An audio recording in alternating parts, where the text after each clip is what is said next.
Now, as a brutally honest judge in the biggest reality show in the world, my first guest has become a global superstar, skewering legends of talentless pop wannabes with the rapier of his tongue. I write this stuff myself, you know. I'm delighted to be talking to him for the first time. Ladies and gentlemen, welcome, please, Simon Cowell.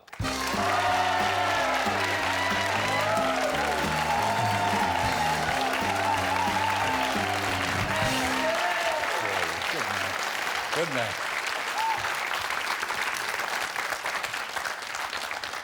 We shouldn't have bothered getting dressed up. I feel bad now. It means I'm comfortable. Yeah, these old suits. Yeah. Particularly, you know, the ones who've been steamed. Now, nice tie. Thank you. You're considered to be, and rightly so, one of the most powerful men in TV at the moment. So, I mean, are you, has it changed you? Are you drunk with power? I'd like to think not, no. I'll be honest with you, Terry. Ever since, I mean, I was 40 when I first went on TV for the first time, and, you know, I had a successful job running a record label, and honest to God, I thought we would be on air for a week.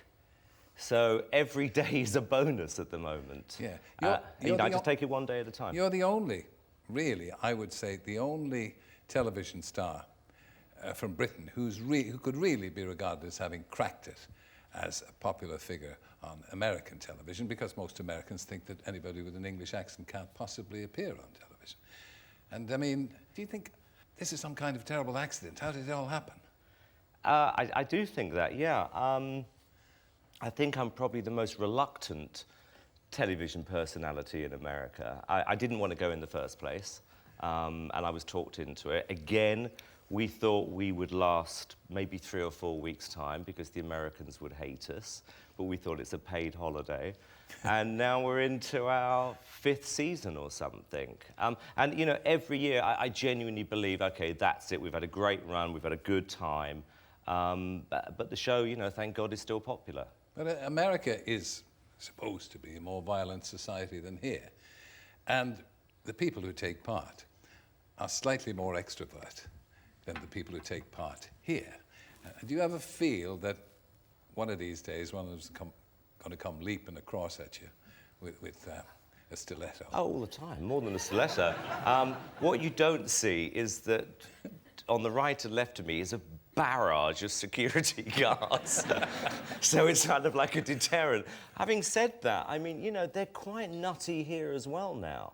And I think on the crazy scale, England or the UK is as bad or as good, whichever way you want to look at it, as America. You know, you look at, when we do the auditions for the X Factor, it's like, yeah, you're as nuts as the Americans, thank God for that. Let's have a look at you at your brightest and best. Standing on your mama's porch, you told me that you wait forever. Those were the best days of my life. Oh, see? Caught that right up to me. No, never mind. Fiona, why I found this difficult is because you look like the girl on... What's the programme with Matt Lucas? Do you know the one I mean? So I look like a man? No. You don't look like a man. You look like a man dressed as a woman. You do a bit. Girls, if I'm being honest with you, the image is horrendous. We are different when we are on stage. What changes? We just don't love give us stuff. It goes everywhere, flipping and lipstick. It's... Do you think anyone would pay to see you perform? People do pay to see us perform. How much? Oh, you know, working men's clubs fees. I'll say, yeah, game of bingo, but... In the pod, Total Eclipse reflect on Simon's comments. He wants to take a good look in the mirror at himself, because he's not all that at all. Oh, I'd still do him more like.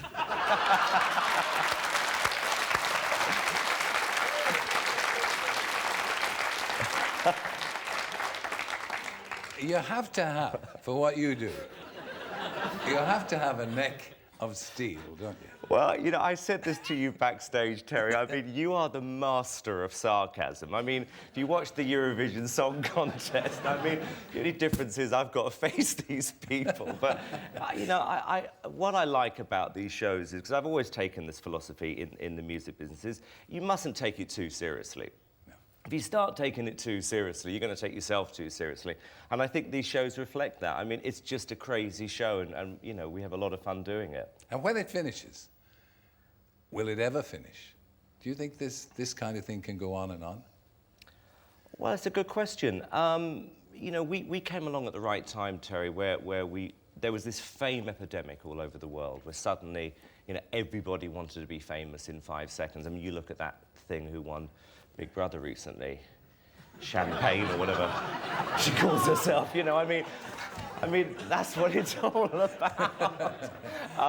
I don't really have a problem with that, but I think our shows kind of reflect this kind of crazy notion of, you know, I could just be famous without any talent. And we go, no, you can't.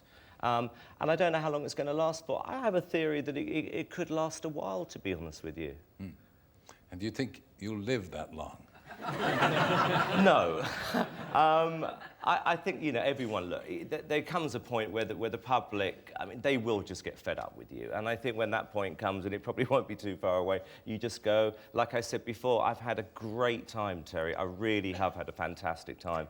And I'll know when to stop. Would you be well, very few people do in our business. I know. Very few people. Look at me, I'm clinging to the record. No, you're good. You're good. You're good, Terry. No, but I mean, when that time comes, would you be content to go back? I mean, do you enjoy fame? Do you enjoy people recognizing you in the street? Do you enjoy people pointing the finger of scorn at you? Well, look, when they're nice to you, it's all fine. But they're never nice to you. When they they're call gonna be nasty. you, well, when they call you something that rhymes with planker, then you know maybe it's not such a good thing. I get a bit of both, to be honest with you. And funny enough, it's one of the things that when you're in Los Angeles, it is a bit of a bubble, you know, and everyone likes you and blah, blah, blah, blah, blah. And then you come back to England, and that's when you get a bit of a reality check, and I think that's important. But, you know, to answer your question, I would know when my time's up, and I wouldn't want to be auditioning for something, you know. If there was a show I'd like to be on, great. But if I have to, you know, carry on just making shows or making my records, I'll be happy. Mm. Yeah. Now, you've been the mastermind behind an awful lot of successful records, tremendous successful. What is it that you have that enables you to spot talent?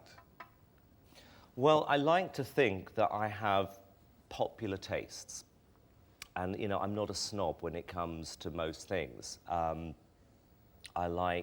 My favourite food is comfort food. You know, I like fish and chips and, you know, fry-ups and all that kind of stuff. And the things I like to watch on TV are popular.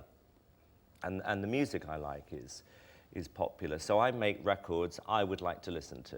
Wogan Now and Then.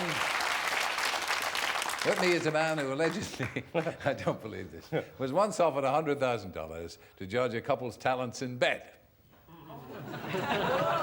And you know what my big regret was? Yeah? I didn't take the money. Because I said no.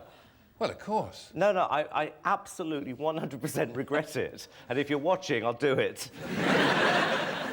What's been the strangest thing for stardom about you? I mean, international stardom. What's been the strangest thing? You know, well, that, you know, is one of the things that comes to mind. I guess it's when we do the auditions across America and you go into a tiny, tiny little town, you know, and with a population of maybe 300, and you walk into one of the stores and people know your name. I mean, that's sort of odd, you know, and because I've been traveling to America for years.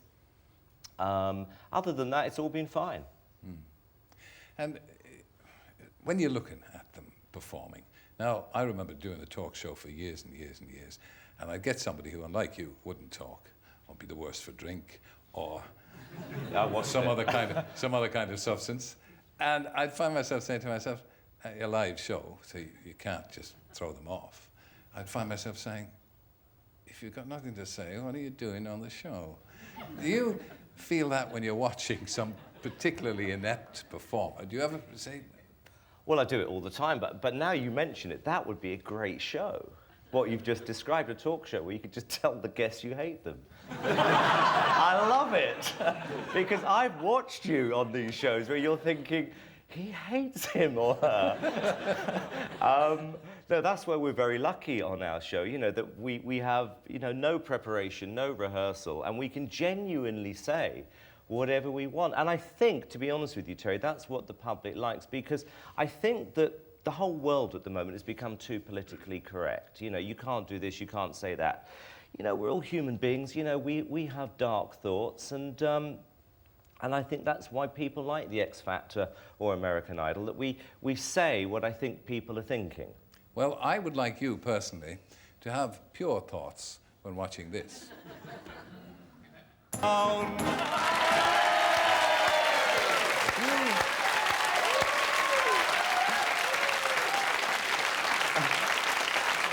Now, I just want an honest, dispassionate, entirely objective opinion on that. If I came out on X Factor and auditioned and did that. I was just going to ask you, what were you thinking at the time? I mean, the hair, the suit, the flower, the song, the singing, I mean... It was the 1860s. And it was a hit. I mean, that's the amazing thing about it. It was terrible, wasn't it, though? The trumpeter was good, though. Well, he was good. I mean, that was OK. You see, right up to then, we were getting along OK. Oh, come off it, Terry, come on. Now some questions about your personal life. And the press are obsessed with your personal life, aren't they?